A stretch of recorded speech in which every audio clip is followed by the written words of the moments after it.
Hey guys, I'm Alex, a college student on the West Coast, and you're listening to The Board Student. I chat with college students from all over the place about their life, what they're interested in, up to, and accomplishing these days.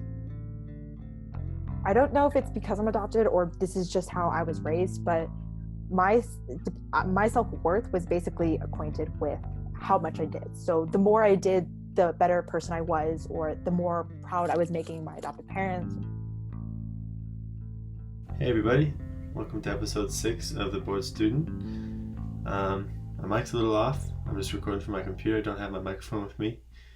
But today's guest grew up in Washington for most of her life. But she was actually born in China. And so we talked about what it was like for her living in Washington while still trying to get in touch with her Chinese culture, as well as her experience in various internships throughout high school and college, and how she's liking the University of Washington.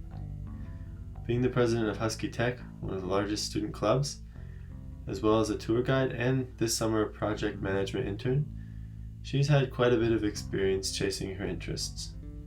Here's my chat with Teya and McGuire.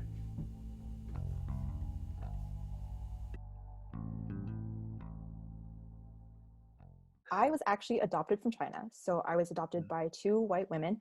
I originally started out in Kirkland, Washington. So I've never left Washington State in terms of living situation. So I've always known the language and the culture. I've been pretty in touch with all the different areas and stuff like that. A lot of our neighborhood was older, kind of, especially because like people like the quiet back here.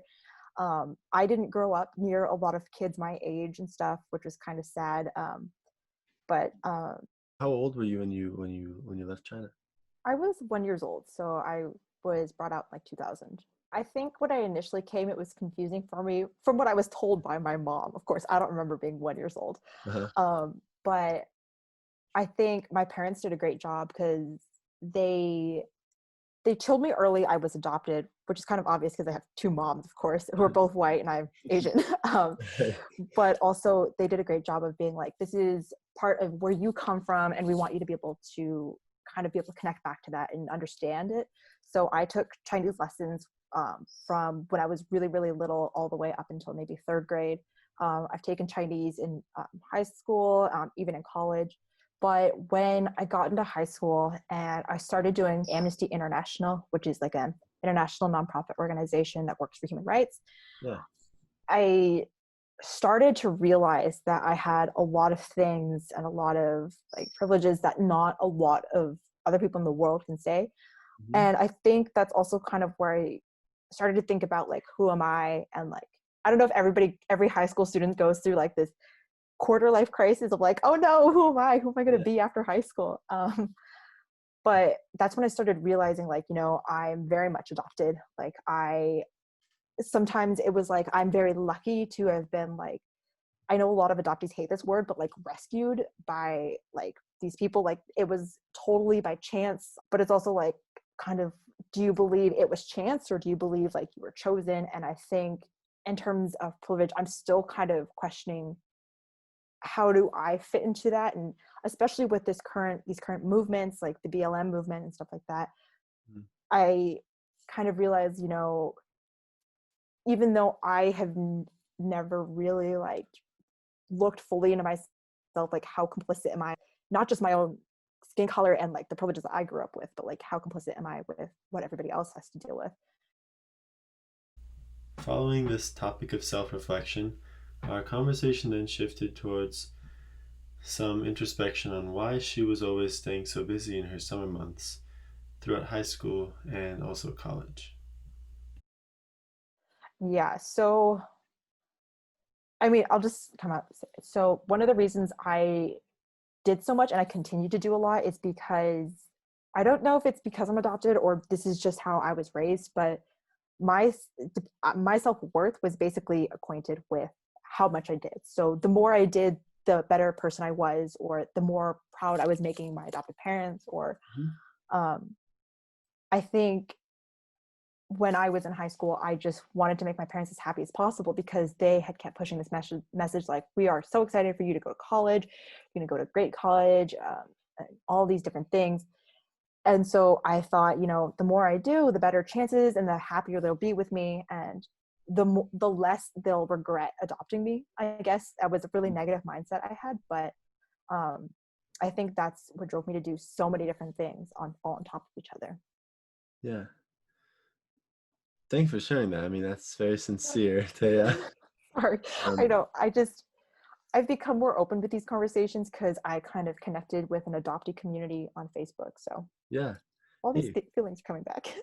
that's sweet. I mean, I think talking about sensitive topics is a great way for you to just to learn more about it just by talking. Like you said, like, the writing, you start writing and you don't know what's going to happen, but something comes Right. out and like, wow, brain, good job. And like, I feel like it's good, like talking about sensitive topics, you kind of unpack them more. So yeah. And that's interesting. And that's relatable. And I think it's relatable for me and probably the people listening too, that like, when you see someone who's really busy, it could just, it's sometimes it's harder not to be busy because you make it harder on yourself.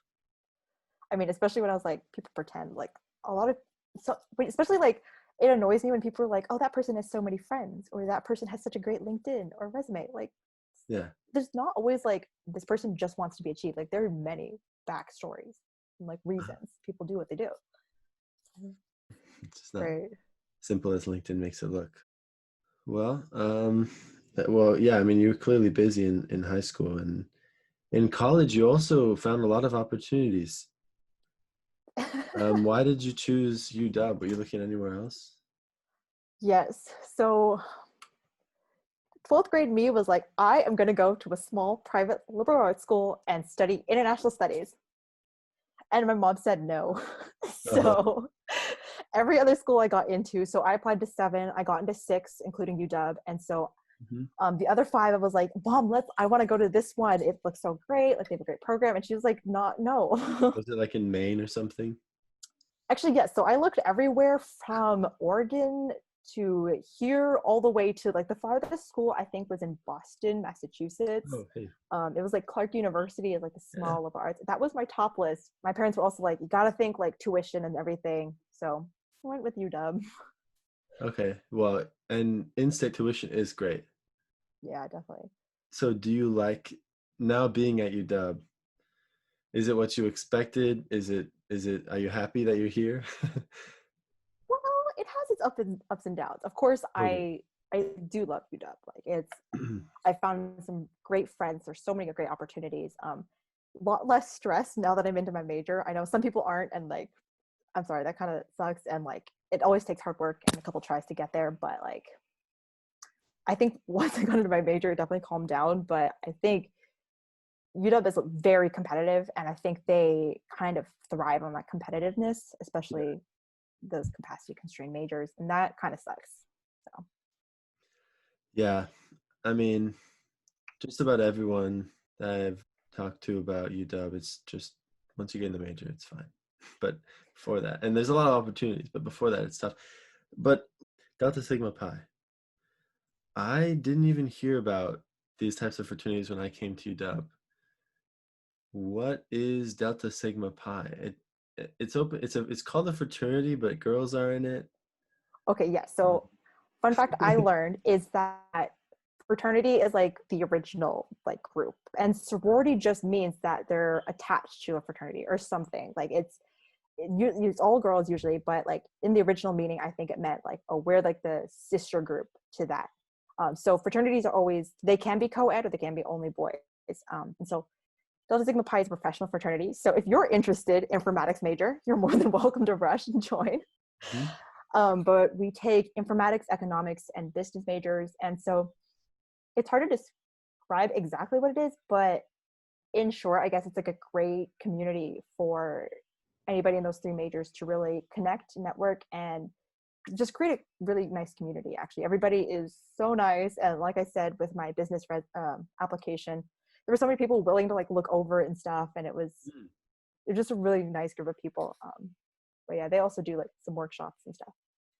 What what are the do does that mean you have to live no.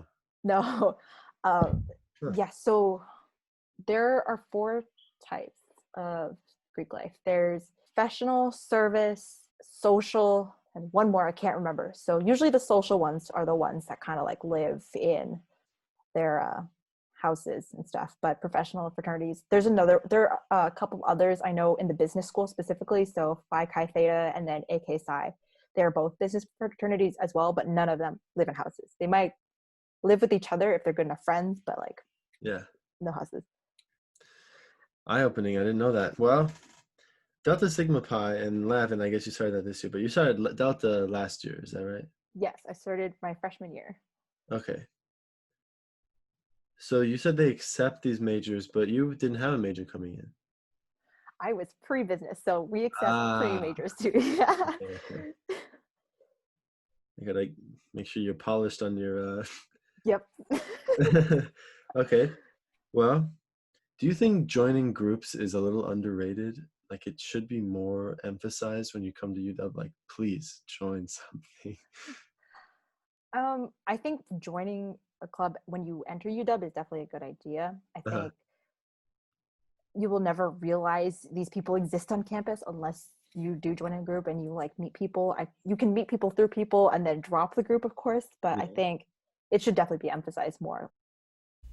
After talking about how important clubs are, we then talked about what her interest was in the business major. I didn't know I wanted to do business because actually the business world kind of scares me, and it still kind of does. Like people in there are quite impressive. Not that other people aren't, but like a walking LinkedIn profile. Yeah, basically. So I actually decided I wanted to do international studies because I was doing MUN, I was doing Amnesty International, Chinese. I really wanted to connect with my Chinese culture and stuff.